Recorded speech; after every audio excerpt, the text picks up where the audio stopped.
বিজেপির আদলে সিজেপি কিন্তু মানে ভারতের রাজনৈতিক মহল বলেন বা সামাজিক মহলে বলেন তুমুল আলোড়ন ফেলে দিয়েছে। তরুণদের ব্যঙ্গাত্মক এই দল ইতিমধ্যে মাত্র 4 দিনে মানে তার ফলোয়ার সংখ্যা কোটি ছাড়িয়েছে। তার মানে হচ্ছে যে তারা কিন্তু এই ফলোয়ার সংখ্যায় বিজেপিকে হারিয়ে দিয়েছে, জনপ্রিয়তায় বিজেপিকে ছাপিয়ে এই নতুন সংগঠন, যা ভাবাচ্ছে অনেককে। দেখেন, বৃহস্পতিবার সকাল পর্যন্ত মানে 21 মে সকাল পর্যন্ত ককরোচ জনতা পার্টির ইনস্টাগ্রাম অনুসারীর সংখ্যা 1,11,00,000। সেখানে বিজেপির অনুসরণকারী মাত্র 87 লাখ। কংগ্রেসের সংখ্যা যেখানে 1,32,00,000-এর মতো। তো এই ভারতীয় জনতা পার্টির আদলে তৈরি হওয়া ককরোচ জনতা পার্টি, এটি নিয়েই আজকে আমরা কথা বলবো।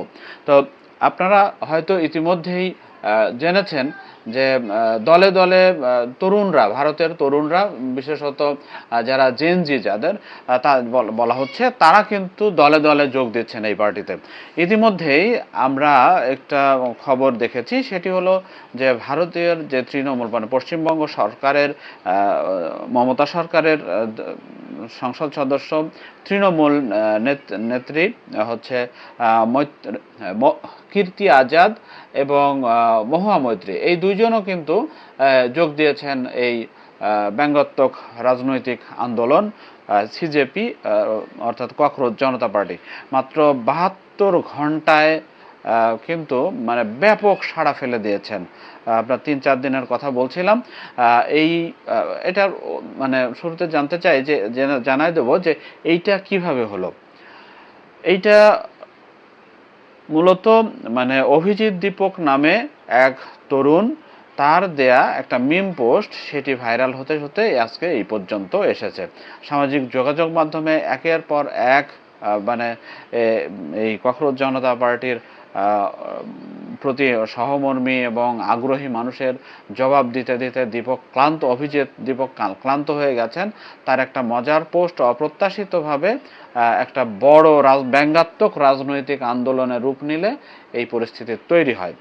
তো এই ককরোচ জনতা পার্টির যে প্রতিষ্ঠাতা, সেই অভিজিৎ, প্রতিষ্ঠাতা বলতে যে যিনি আর কি এই ব্যঙ্গাত্মক পোস্ট দাতা আর কি, তো তিনি মূলত হচ্ছে যুক্তরাষ্ট্রের বোস্টন ইউনিভার্সিটি থেকে জনসংযোগ বিষয়ে সদ্য স্নাতক, 30 বছর বয়স এই দীপক বোস্টন। তিনি মূলত ককরোচ জনতা পার্টির নেতৃত্ব দিচ্ছেন, যেখানে প্রতিদিন হাজারো ভারতীয় তরুণ এই দলে যুক্ত হচ্ছেন। আল জাজিরা বলছে যে এই ঘটনার সূত্রপাত গত শুক্রবার। ভারতের সুপ্রিম কোর্টের প্রধান বিচারপতি সূর্যকান্ত এক উন্মুক্ত আদালতে মন্তব্য করেন যে কিছু পরজীবী রাষ্ট্র ব্যবস্থাকে আক্রমণ করছে। তিনি কিছু তরুণকে আরশোলা, তেলাপোকার সঙ্গে তুলনা করে বলেন যে যাদের চাকরি নেই, পেশার কোনো জায়গা নেই, যারা মিডিয়া, সামাজিক যোগাযোগ কর্মী, আরটিআই অ্যাক্টিভিস্ট, অন্য কর্মী হয়ে সবাইকে আক্রমণ শুরু করেছে।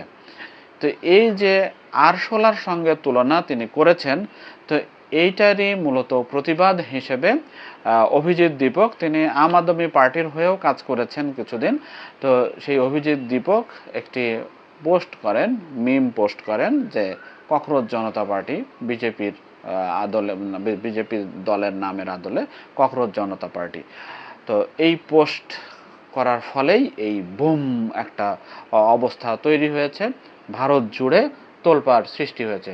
পরে অবশ্য ওই বিচারপতি সূর্যকান্ত তিনি ব্যাখ্যা দিয়েছিলেন যে তার এই মন্তব্য ভুয়া ডিগ্রিধারী কিছু মানুষের উদ্দেশ্যে, দেশের তরুণদের বিরুদ্ধে নয়। তরুণদের তিনি উন্নত ভারতের স্তম্ভ বা ভারতের উন্নতির কারিগর হিসাবেও তিনি মন্তব্য করেছেন। তবে এই মন্তব্য সামাজিক যোগাযোগ মাধ্যমে ব্যাপক ক্ষোভ তৈরি হয়, বিশেষ করে জেনজি প্রজন্মের মধ্যে। বেকারত্ব, মূল্যস্ফীতি এবং প্রধানমন্ত্রী নরেন্দ্র মোদীর হিন্দুত্ববাদী সরকারের 12 বছরের শাসনে বাড়তে থাকা ধর্মীয় বিভাজন নিয়ে আগে থেকেই হতাশ তরুণেরা বিচারপতির মন্তব্যে আরও ক্ষুব্ধ হন। ক্ষোভ বাড়তে থাকলে শনিবার এক্সে দীপক লেখেন যে সব তেলাপোকা যদি এক হয়ে যায়, অর্থাৎ প্রধান বিচারপতির যে কটাক্ষ করা যে তেলাপোকা গোষ্ঠী, তরুণ, বেকার, এরা অলস, এই গোষ্ঠী যদি এক হয়ে যায় তাহলে একটা কোশ্চেন মার্ক তিনি দিয়েছিলেন। এরপর তিনি ককরোচ জনতা পার্টি নামে একটা ওয়েবসাইট ও সামাজিক যোগাযোগ মাধ্যমে অ্যাকাউন্ট খোলেন। এটি মূলত মোদির ভারতীয় জনতা পার্টি ব্যঙ্গাত্মক রূপ। তো শিকাগো থেকে তিনি আল জাজিরাকে বলেন, অর্থাৎ দীপক বলেন যে ক্ষমতাসীনরা নাগরিকদের তেলাপোকা আর পরজীবী মনে করে, কিন্তু তাদের বোঝা উচিত তেলাপোকা পচা জায়গাতেই জন্মায়, আজকের ভারত ঠিক তেমনি। অর্থাৎ তিনি এই ভারতের যে বর্তমান অবস্থা এটাকে এর সাথে তুলনা করেন। এই আন্দোলন কেন বুম হলো, মানে এই ব্যঙ্গাত্মক আন্দোলন কেন বুম হলো? তো এটার পেছনে বলা হচ্ছে যে এটি তরুণদের স্বতঃস্ফূর্ত ক্ষোভের প্রতিফলন। সাম্প্রতিক বছরগুলোতে দক্ষিণ এশিয়ায় জেনজি প্রজন্মের যে আন্দোলন সরকার পর্যন্ত পতন ডেকে আনে, বাংলাদেশ নেপাল খুব কাছের উদাহরণ, তো শ্রীলঙ্কা, নেপাল ও বাংলাদেশ, তো বিশ্বের সবচেয়ে জনবহুল দেশ ভারতেও বেকারত্ব, আয় বৈষম্য, জীবনযাত্রার ব্যয় নিয়ে ক্ষোভ বাড়ছে। প্রতি বছর দেশটিতে ৮০ লাখের বেশি স্নাতক বের হলেও বেকারত্বের হার ২৯.১%, মানে টোটাল জনগোষ্ঠীর প্রায় ১/৩ বেকার। ভারতের জনসংখ্যাও কিন্তু বিপুল, বিশ্বের দ্বিতীয় তৃতীয়র মধ্যে আছে। এই বাস্তবতায় প্রধান বিচারপতির এই মন্তব্য তরুণদের দারুণভাবে মর্মাহত করে এবং ক্ষুব্ধ করে তোলে। ভারতের সুপ্রিম কোর্টের আইনজীবী, মানবাধিকার কর্মী প্রশান্ত ভূষণ তিনি একটা মন্তব্য করেছেন যে এই প্রধান বিচারপতির এই মন্তব্য তরুণ অধিকার কর্মীদের প্রতি গভীর বিদ্বেষ ও পক্ষপাতের প্রতিফলন। বর্তমান সরকারের মানসিকতাও এমনই, তিনি এই অভিযোগ করেন। তিনি আরও বলেন যে দীর্ঘদিন ধরেই তার মনে হচ্ছে যে ভারতীয় তরুণদের মধ্যে এক বড় ধরনের গণজাগরণ দরকার, কারণ দেশের অর্থনীতি, সমাজ আদানি আম্বানিদের মতো ঘনিষ্ঠ পুঁজিপতিদের সুবিধার জন্য রক্তক্ষরণ করছে। তো এই ব্যঙ্গাত্মক দলের সদস্যভুক্ত হতে গেলে কয়েকটা শর্ত রাখা হয়েছে, সেই শর্তগুলো বেশ অদ্ভুত। সেটি হলো ককরোচ জনতা পার্টির সদস্য হওয়ার জন্য 4টি যোগ্যতা বলা হচ্ছে। সেটা হচ্ছে 1 নম্বরে বেকার হতে হবে, 2য় নম্বরে অলস হতে হবে, 3য় নম্বরে সবসময় অনলাইনে অ্যাক্টিভ থাকতে হবে, আর পেশাদারদের রাগ ঝাড়তে জানতে হবে। অর্থাৎ মানে মানে বকাঝকা আর কি। তো এই এক্সের দলটির স্লোগান বলা হচ্ছে যে তরুণদের রাজনৈতিক ফ্রন্ট, তরুণদের দ্বারা, তরুণদের জন্য, ধর্ম নিরপেক্ষ, সমাজতান্ত্রিক, গণতান্ত্রিক, অলস। এটা হচ্ছে এই দলটির স্লোগান।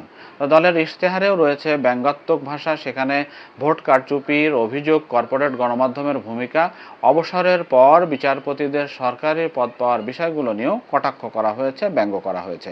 দীপক তাকে এ ব্যাপারে জানতে চাওয়া হয়েছিল, তিনি বলে মাত্র 24 ঘন্টার মধ্যে একটা এআই ট্রল ওপেন এর চ্যাটজিপিটি ও অ্যানথ্রোপিকের ক্রোড ব্যবহার করে দলের ওয়েবসাইট ডিজাইন ইশতেহার তিনি তৈরি করেছেন। মাত্র 24 ঘন্টার মধ্যেই তিনি এই ব্যাপক গণজাগরণ তৈরি করে ফেলেছেন এই ককরোচ জনতা পার্টির। তো এইটা আসলে ভারতকেই পুরো নাড়িয়ে দিচ্ছে, মানে বলা হচ্ছে যে ঝড় তুলেছে ভারতের এই মানে ককরোচ জনতা পার্টি।